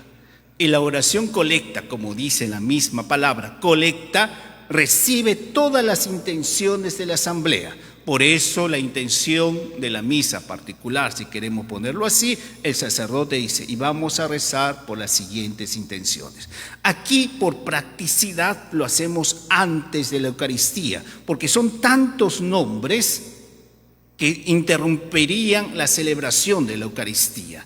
Por eso, comenzada la misa, no se puede poner más intenciones, porque se va rompiendo la belleza de la Eucaristía. Entendemos que llegaste tarde, entendemos que por ahí se pinchó la llanta, entendemos que tu gato le dio cólico, tuviste que mandarlo a la clínica, entendemos todo esto, pero recuerda que se celebra a Jesucristo.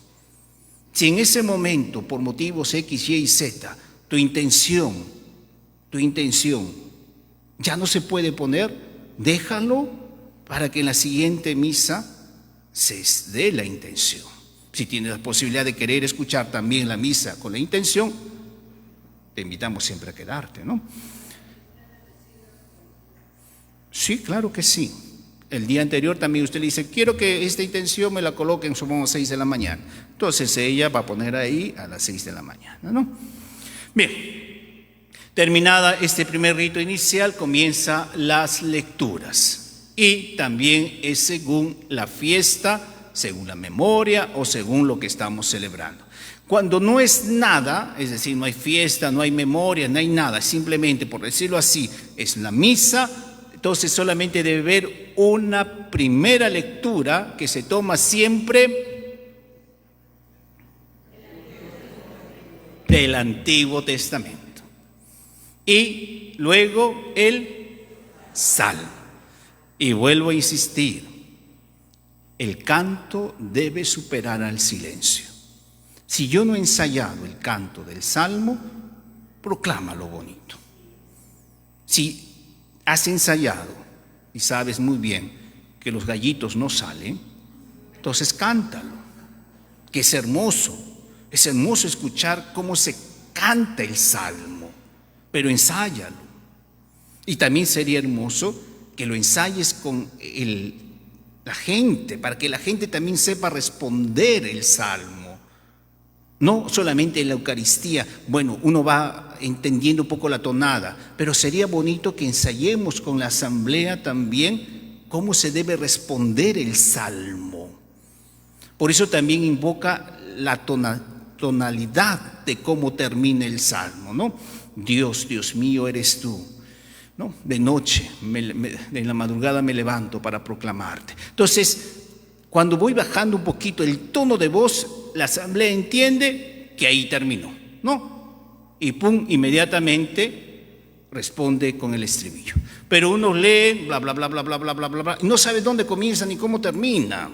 Entonces es importante que se practique. El Salmo es como una poesía y debe hacerse así. Se ve feo, algunas iglesias lo hacen, digo se ve feo, porque es prácticamente practicidad. Cuando termina una estrofa, levantan la mano, para que el pueblo sepa, se ve feo, no se debe hacer así.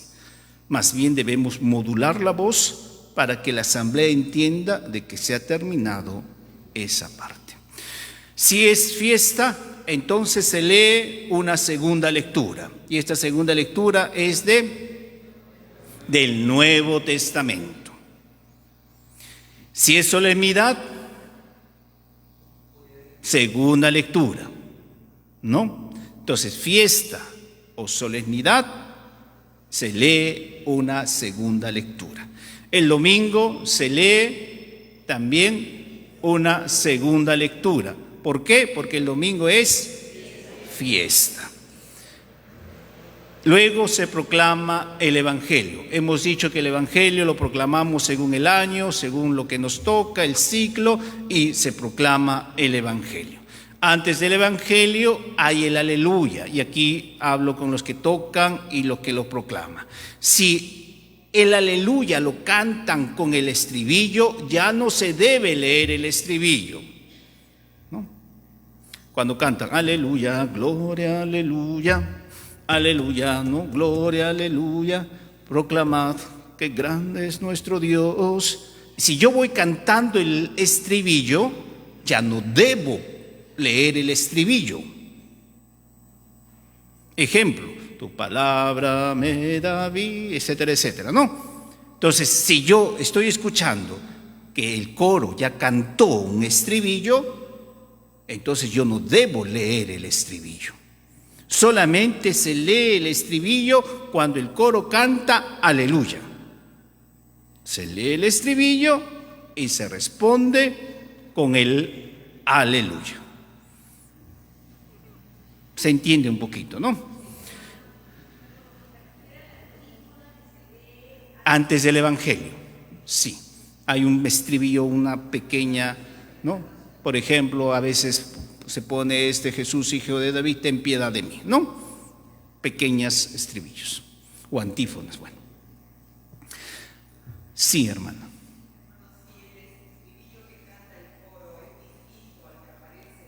Aun cuando sea distinto.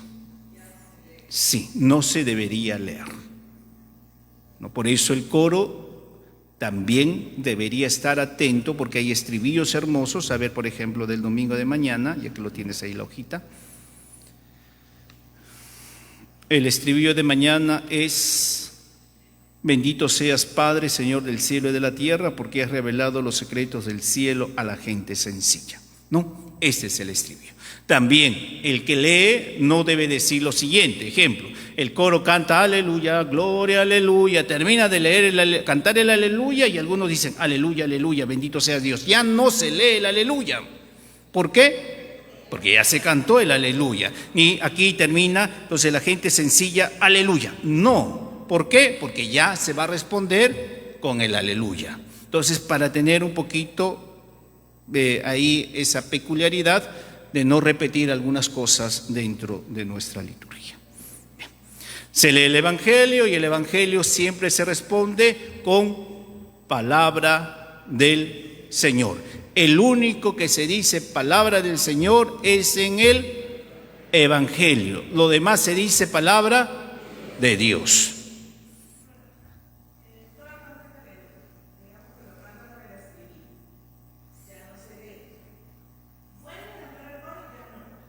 No, por eso, lo que está haciendo el coro es aleluya, gloria, aleluya, cantad alegres, alegres a Dios, aleluya, gloria, aleluya. Ya está cantando las dos aleluyas, pues. Claro.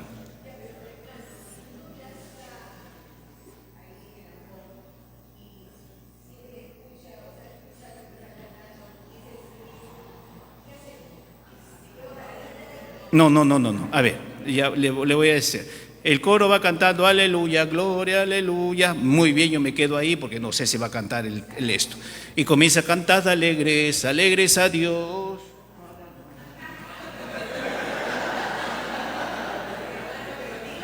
¿Por qué? No, es que ya terminó mi función. No se siente mal. No, porque ya terminó. Igualito que terminó el aleluya, ¿ustedes qué hacen? Hacen el esto. Y punto, ¿no? Cuando el coro va cantando, cantad alegres, alegres a Dios, aleluya, gloria, aleluya. Y diciendo, viene el sacerdote y leerá el Evangelio. Es lo mismo que ustedes hacen cuando ustedes proclaman el estribillo, ¿no? Sino que en este caso el estribillo es cantado.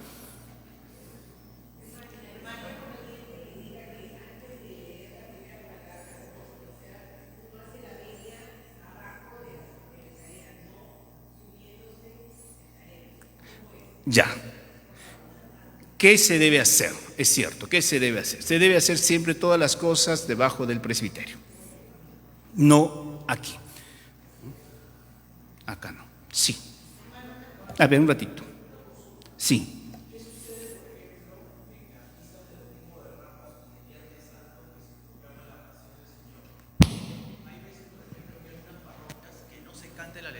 Gracias, Menardo. Hay algunas parroquias que no se canta el aleluya porque se lee la pasión del Señor, que termina obviamente en la muerte de Jesús en la cruz, pero acá, por ejemplo, sí se canta el aleluya, que es con una proclamación. Ya, a ver, vamos a clarificar. En Cuaresma por ejemplo, acá sí, No, sí he no. notado que sí se canta el aleluya. No, en Cuaresma no se canta el aleluya. Si hablas de Semana Santa, O de repente una canción refería al estribillo. puede ser, Claro. pero no se canta en Cuaresma Ok. el aleluya. Pero entonces, ¿se canta igual el estribillo? No, a ver, el Viernes Santo no tiene ningún estribillo. Incluso el Viernes Santo no se dice el Señor esté con ustedes. De frente se comienza pasión de nuestro Señor Jesucristo. Yo creo que lo hacen, sino que a veces estamos confundidos en algunas cosas. El Sábado Santo sí se canta el aleluya, ¿no? Claro, el Jueves Santo, sí, porque es fiesta, ¿no? Institución de la Eucaristía. Hermano, mi consulta es, en todo caso, cuando se hace cuando hacemos monición decimos en pie, hermanos, para aclamar al Señor. Entonces, si ya habría que coordinar ahí con el coro qué es lo que va a cantar, porque decimos, ¿En el aleluya?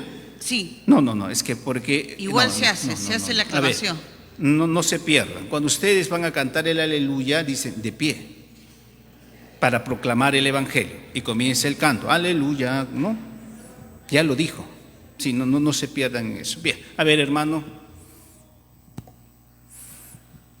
Nos escuchamos, sí. Padre, usted dijo que algunos son espesos. Yo creo que soy un poquito espeso.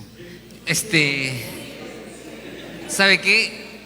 No se debería cantar Gloria Aleluya y menos con ese estribillo, porque el misal no dice que hay que cantar Gloria No, Aleluya. se debe decir solamente aleluya, sí. Aleluya, Yo estoy nada cantando más. un canto, Y nada más. además, sí. el tono Aleluya, Gloria, Aleluya, da ganas de bailar, Padre.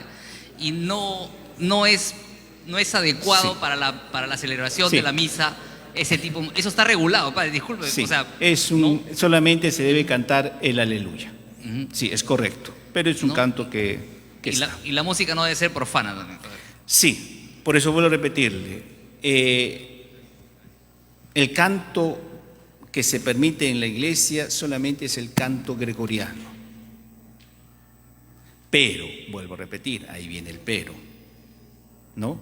El obispo, que es el pastor de su diócesis, puede permitir algunas cosas dentro de su diócesis. No va contra la iglesia, ¿no? Y ustedes lo verán, en algunas diócesis el obispo dice, no se canta con ni guitarra ni con pandereta, solamente me cantan con órgano.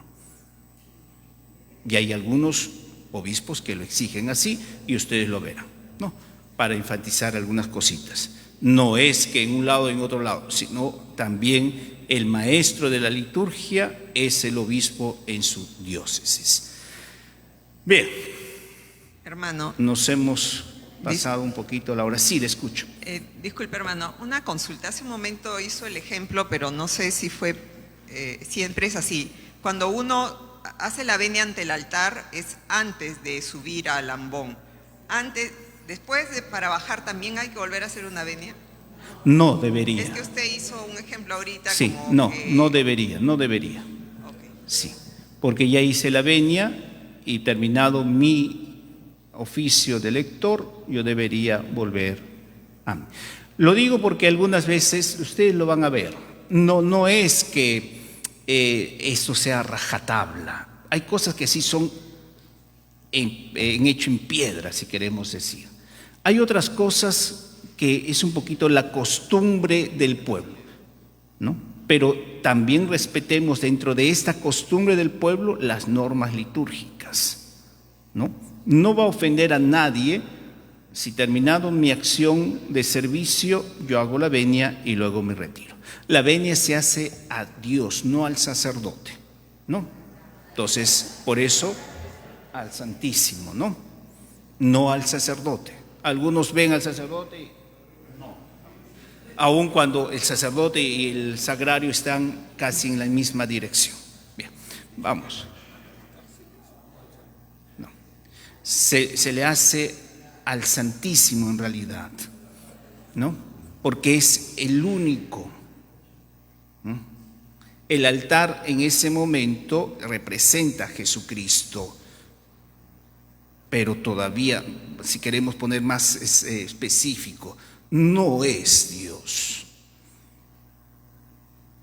El único que es Dios es el Santísimo.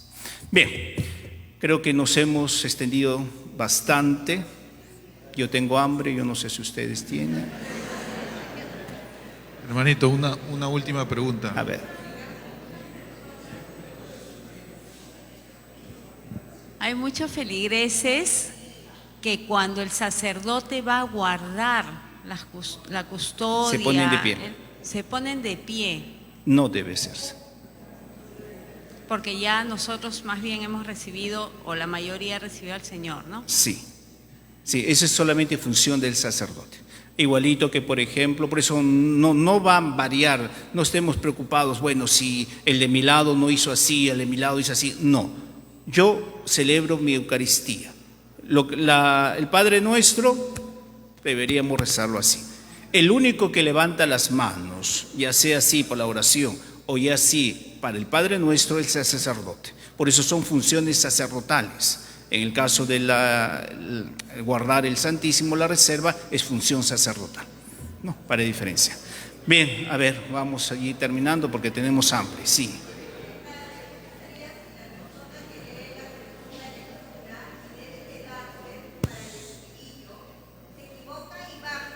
Y ya van a cantar el aleluya, o sea, es un momento trágico para él, ¿no? Se bajó y él tenía que haberse quedado para leer el estribillo. ¿Qué hace la persona si se baja a ver, antes? ¿qué pasa si yo me equivoco? ¿No? Porque todos nos equivocamos por nervios, me olvidé, me ensayé 1000 veces, llego al ambón, me olvidé. ¿Qué pasa? No pasa nada, pero disimula pues, ¿no? Que no se note. Por eso la liturgia es arte. Si me equivoqué, vamos a hacer el caso, porque yo lo veo, ¿no? Por ejemplo, tenía que quedarme para leer el estribillo, van cantando aleluya, gloria. No pues. Chispa, desde allá me dice, el aleluya, que se ya gritan, uno escucha, el aleluya, ya muy bien. Me tranquilizo. Me subo, sonrío de nuevo. Aleluya. No se debe notar, los movimientos no deben ser bruscos, por eso es un arte. Si te olvidas, si te equivocas, igualito, te dijeron que no leas esto, ¿no? Muy bien, dices, solamente se dice palabra del Señor en el Evangelio, pero otros que se quieren medio sacerdotes dicen palabra de Dios en vez de palabra del Señor, palabra del Evangelio, te equivocaste, etcétera, ya muy bien. ¿Te diste cuenta? No te pongas nervioso. Otra vez, si tú tienes la capacidad de manejar un poquito, perdón, palabra de Dios. Y nada más. Y vas a tu sitio.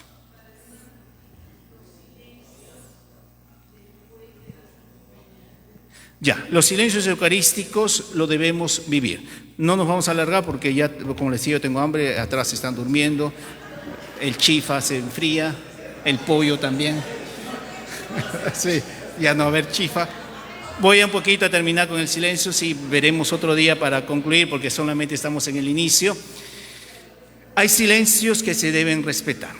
El silencio, por ejemplo, del piedad, el silencio después de la homilía, se debe hacer, pero vuelvo a repetir, la Eucaristía sería muy larga como ahora estamos de larga, ¿no? Entonces, por muchas razones, a veces nosotros olvidamos el silencio. ¿Por qué?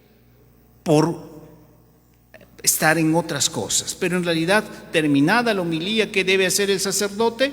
Sentarse en su sede, hacer un momento de silencio para que lo que tú has escuchado o has entendido lo puedas saborear. Luego se comienza con el credo, si fuese solemnidad, fiesta o domingo.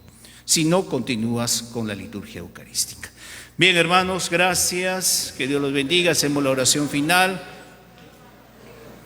¿Ya cuándo va a continuar?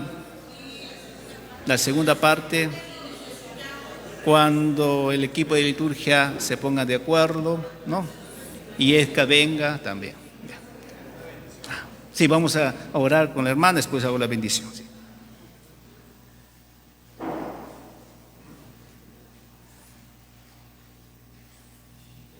El amor.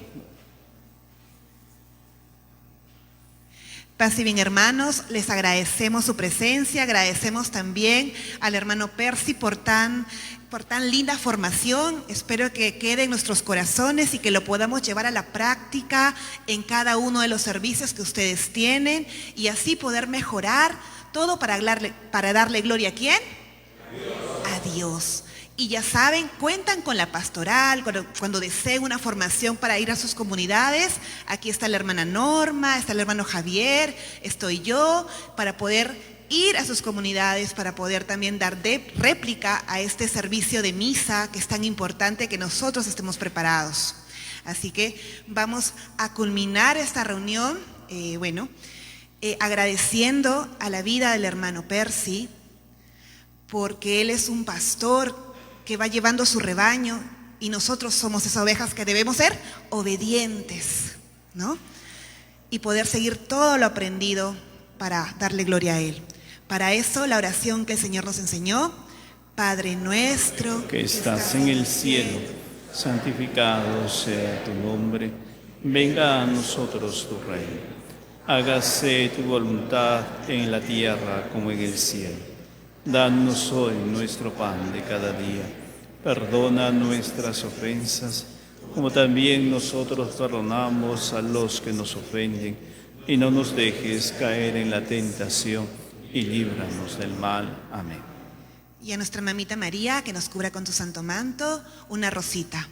Dios te salve María. María, llena eres de gracia, el Señor es contigo. Bendita tú eres entre todas las mujeres, y bendito es el fruto de tu vientre, Jesús. Santa María, Madre de Dios, ruega por nosotros pecadores, ahora y en la hora de nuestra muerte. Amén. Muchas gracias, hermanos. Le damos paso al hermano para que nos pueda dar la bendición y podamos llegar sanos y salvos a nuestros hogares. El Señor esté con ustedes. Y la bendición de Dios Todopoderoso, Padre, Hijo y Espíritu Santo, descienda sobre cada uno de ustedes y permanezca para siempre. Amén. Que Dios los bendiga.